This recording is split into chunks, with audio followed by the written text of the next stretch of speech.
Ludovic Lagarde, bonjour. Bonjour. Merci de nous accueillir peu de temps avant une générale et à quelques jours d'une première. Comment vous vous sentez? J'ai envie de voir le résultat vraiment maintenant. C'est des moments toujours particuliers, hein. Surtout on a travaillé et tout d'un coup les costumes et les maquillages et tout arrive à la générale piano. Donc il y a une première étape comme ça et puis l'orchestre arrive. Et là, tout d'un coup, tout se joue et les accords comme ça de dernière minute se font et c'est vraiment à la fois exaltant, évidemment inquiétant toujours. Et donc je suis à la fois anxieux et excité par cette soirée qui arrive. Alors on va parler évidemment des noces de Figaro, les notes et des Figaro comme il est affiché un peu partout ici à l'Opéra National du Rhin. C'est la première fois que vous travaillez avec l'Orchestre National du Rhin. Oui. En revanche, ce n'est pas la première fois que vous mettez en scène un opéra, puisque moi j'ai un souvenir d'un opéra de Pascal Dussapin magnifique qui était Roméo et Juliette, si ma mémoire est bonne. Il y a eu d'autres expériences avec Vetterer, Poulenc, Oui. je dois en oublier certainement. Oui, j'ai commencé en fait. J'ai eu beaucoup de chance. C'est qu'un musicien, un chef est venu me chercher. J'avais mis en scène le Cercle de Cré caucasien, c'était la fin des années 90. Et Christophe Rousset, donc, qui dirigeait Talent Lyrique, grand claveciniste, chef d'orchestre, musicien merveilleux, est venu voir mon travail parce qu'il était à la recherche d'un metteur en scène pour une pièce de Lully, un œuvre de Lully, Cadmus et Hermione, pour Ambronay, pour l'Académie baroque d'Ambronay. Et c'est comme ça que j'ai commencé. Il m'a fait confiance et je lui ai dit je ne connais rien à l'opéra. Il m'a dit c'est pas grave, je vais t'expliquer. Et donc ça c'est beaucoup de chance parce que avoir un directeur musical qui vient vous chercher et du coup qui vous emmène, qui vous prend la main, c'est vraiment une grande chance. Et donc j'ai fait plusieurs projets avec lui. Ça a été des expériences magnifiques où j'ai découvert le travail de l'opéra, cet univers aussi assez particulier. Où aussi il y avait Odile Duboc, puisque moi je travaillais avec Odile Duboc à l'époque et je l'avais emmené dans les aventures avec Christophe pour ces opéras baroques, où la danse avait un rôle très important. Donc ça a été des années assez merveilleuses d'apprentissage. Et voilà, et après j'ai poursuivi, j'ai fait un Orphée Eurydice de Gluck à l'Opéra de Lausanne, j'ai fait un Fairy Queen avec les élèves du Conservatoire national à Paris, sortant avec la Cité de la musique à l'époque, qui était assez passionnant, où Olivier Cadio avait réécrit un monologue de fées, puisqu'on n'avait pas pris évidemment la partie théâtrale de Fairy Queen, de semi-opéra. Et puis il y a eu bien sûr les expériences du sapin, donc des semi-stages, des expériences comme ça avec lui, et puis la mise en scène de Roméo et Juliette, qui n'était pas la création, parce que l'œuvre avait été créée avant à l'Opéra Comique. Ça a été un merveilleux travail et souvenir aussi. Et puis aussi évidemment 2 travaux avec Wolfgang Mitterer, donc Massacre d'abord, produit par TM, qui a été très fort, une expérience très forte esthétique pour moi, une rencontre très forte avec le compositeur. Et puis plus récemment, Martha, donc du même Mitterer, créé à l'Opéra de Lille il y a peu de temps. Alors ici, Mozart, Mozart. Les Noces de Figaro, Ouais. texte de Beaumarchais, Ouais. livret de Da Ponte. Ouais.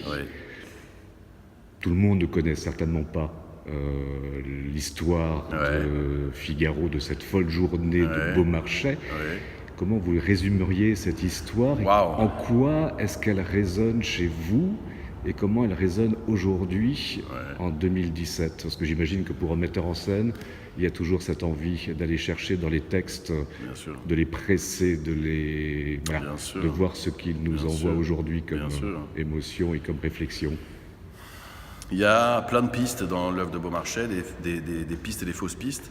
C'est à la fois une œuvre évidemment célèbre parce qu'elle est géniale et immense et fleuve, mais aussi parce qu'elle est pré-révolutionnaire. Elle est vraiment écrite par Beaumarchais juste avant, enfin c'est quelques années avant la Révolution, que Beaumarchais a eu beaucoup de soucis avec la censure, d'abord pour qu'elle soit jouée, puis qu'elle soit publiée. Et c'est vrai que, si on la résume très succinctement, le comte Almaviva use d'un droit féodal absurde, a priori, qui est le droit de cuissage, et ce jour, cette folle journée où Figaro doit épouser Suzanne, ou Suzanne doit épouser Figaro, donc les valets doivent s'épouser, le comte veut faire usage de ce vieux droit féodal absurde qui est le droit de cuissage, et donc de faire violence à Suzanne. Et évidemment, ce motif-là va faire en sorte que Figaro déjoue et que les femmes entre elles déjouent cette pulsion du comte, et elles vont finalement y arriver. À travers tout ça, évidemment, on peut deviner derrière une critique évidemment acerbe, même si elle est métaphorique, de l'aristocratie finissante et du pouvoir en place avant la Révolution et donc de Louis XVI et de la cour, c'est-à-dire ce qu'il reste, le dernier droit féodal qui va bientôt tomber, de cette manière. Donc, c'est bien ça qui va se passer d'ailleurs. Et puis à travers ça, évidemment, en parallèle, donc on a ce motif-là évidemment très important, et en parallèle celui de Figaro qui, lui, de cette manière, désire la respectabilité, puisque ce personnage étrange, romanesque, qui ressemble étrangement d'ailleurs à ce que fut Beaumarchais, aventurier, écrivain, homme d'affaires, espion, fils d'horloger lyonnais qui s'est racheté une particule, qui voulait absolument faire partie du monde aristocratique et qui considérait qu'il n'était pas juste qu'il y ait ses privilèges aussi dus au nom et à la naissance. Et donc ce personnage romanesque, ambigu, de cette manière, souhaite au début de l'œuvre la responsabilité puisqu'il veut épouser Suzanne et enfin avoir finalement son salaire, son petit appartement avec le lit, même si c'est un petit réduit que lui offre le comte, et ainsi de suite. Et coup de théâtre dès le début, alors que Figaro pense qu'il a enfin finalement réussi à s'installer, il apprend par la bouche de Suzanne que le comte veut la séduire le jour même de son mariage. Et là, de cette manière, Figaro est obligé de revenir à ses débuts, c'est-à-dire à la filouterie, à son personnage romanesque d'une manière, et donc ça va l'empêcher d'une manière, cette installation, cette institutionnalisation d'une manière. Alors on peut penser à la jeune bourgeoisie naissante, on peut passer à mais c'est aussi des questions d'identité, c'est aussi des questions très masculines. Alors ça, j'en viens à un thème peut-être qui m'a, tout d'un coup, j'ai découvert davantage en travaillant l'œuvre et qui peut-être nous touche encore davantage aujourd'hui, et en plus l'actualité nous rattrape en ce moment de manière folle, c'est effectivement cet antagonisme des sexes et cette volonté un peu aveugle et un peu folle, c'est une folle journée aussi dans ce sens-là, des hommes, finalement, à la fois dans l'exercice de leur virilité, dans le pouvoir de certains qui pensent qu'ils peuvent en abuser et donc abuser des femmes et leur faire violence et on dirait les persécuter aujourd'hui, ou en tout cas. Et celle de Figaro qui finalement ne va pas lui-même résoudre l'intrigue puisque ce sont les femmes qui, au finish, faisant preuve de ce que les hommes ne sont pas capables de faire dans la pièce, c'est-à-dire de solidarité par-delà les classes, puisque maîtresse et soubrette, enfin servante, se lient dans la féminité, elles vont réussir finalement à déjouer les volontés du comte et en même temps se moquer de Figaro pour finalement parvenir à leur fin. Et donc il y a quelque chose de l'avènement au fond du pouvoir des femmes ou de leur liberté, de leur pouvoir. Et c'est elles qui finalement sont les véritables stratèges de l'œuvre. Ironie de l'histoire, Da Ponte, semble-t-il, a volontairement enlevé des passages qui étaient à l'époque, avaient valu beaucoup de critiques, voire plus, à Beaumarchais. Et volontairement, il a enlevé ces passages pour que l'opéra pour Mozart et pour Le Prince puisse être joué. C'est une forme d'autocensure, mais qui en même temps permet aujourd'hui à l'œuvre de continuer à exister. Paradoxe étrange. Oui, l'histoire de l'art est pleine de ces paradoxes. Et effectivement, il y a un moment très précis où la censure est effective, l'autocensure effective, c'est justement le passage qui parle de la censure. C'est ça qui est drôle, il y a une histoire encore une fois, puisque c'est le grand monologue de Figaro, qui est un monologue très passionnant dans la pièce de Beaumarchais, puisqu'il démarre effectivement sur la jalousie, puisque là Figaro pense que Suzanne va vraiment rejoindre le comte et qu'elle le souhaite de cette manière, et donc il se trouve, comme il dit lui-même, comme un petit mari. Et lui qui pensait être un aventurier se retrouve comme un mari jaloux. Et après, chez Beaumarchais, le monologue se poursuit, et là on se rend compte petit à petit que c'est presque... Vous savez, on peut trouver ça dans La Recherche du temps perdu, quand tout d'un coup on comprend que le narrateur c'est Proust lui-même et qu'il y a un zoom dans la chambre même où Proust écrit. C'est-à-dire qu'on quitte la fiction et tout d'un coup on se retrouve dans le lit, c'est Proust lui-même qui raconte. Et à un moment donné, il ouvre le journal, on est chez lui, et donc il y a une espèce de trouble comme ça, de vertige romanesque. Et dans la pièce de Figaro, c'est ça qui se passe. dans la pièce de Beaumarchais, pardon. Et donc ce grand monologue, effectivement, avec ces fameuses répliques sur la censure dont je ne me rappelle jamais, voilà. Vous rajouterez en insert comme ça. La liberté, voilà, etc., exactement, critique, tout ça. Exactement. Voilà, qui est toujours d'ailleurs sur la première page du Figaro, je crois, aujourd'hui, sans la liberté de blâmer, voilà. Et ça, évidemment, c'est coupé. C'est-à-dire toute la partie finalement politique, éminemment et directe, est coupée par Da Ponte. Et il ne reste que la diatribe contre les femmes, d'une certaine manière, et la jalousie de Figaro dans ce solo de 4e acte. Pour en venir à votre position de metteur en scène, au théâtre, j'imagine que vous choisissez tout. Vous choisissez le texte, vous choisissez les comédiennes, les comédiens, la scénographie, etc. Pour le navire opéra, j'imagine que c'est un petit peu différent. Comment cette aventure a commencé? Qui est venu vous chercher? Ou est-ce que c'est vous qui avez un jour frappé à la porte en disant « Tiens, Mozart, les Noces de Figaro ». Non, je dois avouer que depuis que je fais de l'opéra, que je mets en scène des opéras, j'ai cette chance, je pense à Mozart, hein, parce que voilà, on pense à Mozart. Ça fait des années que je me dis, j'aimerais un jour mettre en scène une œuvre de Mozart. Et là, pas du tout, c'est vraiment un coup de fil d'Eva Kleinitz, la nouvelle directrice de l'Opéra du Rhin, qui m'a téléphoné, voilà, et qui m'a fait cette proposition magnifique. Ça s'est vraiment fait comme ça, et j'ai répondu tout de suite oui. D'abord parce que voilà, je connais bien Strasbourg, j'y ai beaucoup travaillé, mais jamais ici dans cette maison. Et puis c'était évidemment l'opportunité de mettre en scène cette magnifique œuvre de Mozart, un chef-d'œuvre, et puis de commencer l'aventure avec Eva Kleinitz. Ça, c'est aussi toujours très joli, très heureux de pouvoir démarrer une aventure avec une nouvelle direction dans un théâtre merveilleux comme ici. Donc ça, c'était aussi une belle opportunité.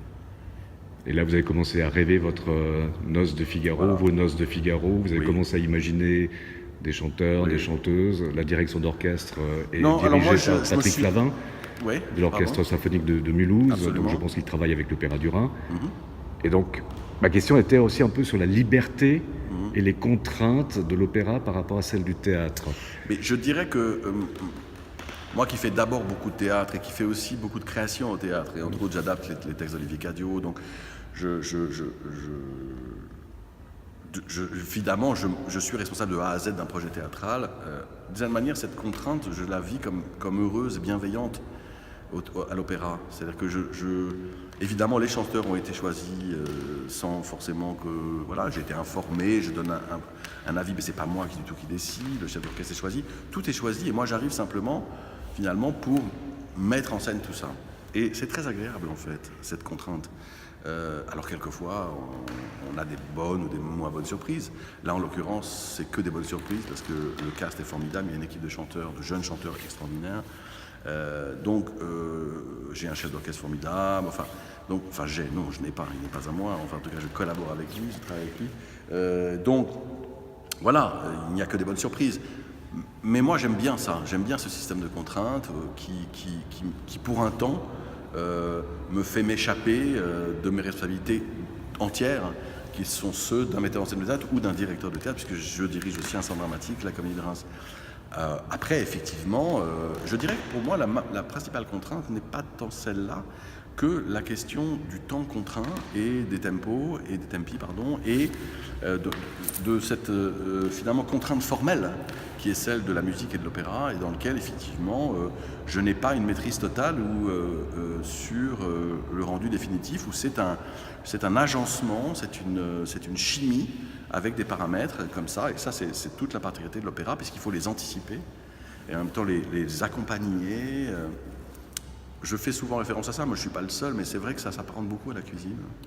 Moi qui aime beaucoup cuisiner et manger également, c'est vrai qu'on prépare des appareils, on réfléchit aux appareils, on les prépare, on les pose, on les dispose, et puis ensuite on va les assembler, et ensuite il y a le temps de la cuisson qui est un temps très particulier, où la chose va être réussie ou ratée, et là on en est là puisque la générale est ce soir. Alors, tous ces ingrédients sont ici sur place, vous parlez des contraintes du temps. Est-ce que comme un cuisinier, vous avez l'impression qu'avec la direction d'acteurs, des chanteurs à l'opéra, ça vous a appris des choses pour le théâtre? Et si le théâtre vous apprend des choses pour la mise en scène d'opéra? Alors, dans la direction d'acteurs spécifiquement? Oui, il est évident que d'abord le théâtre,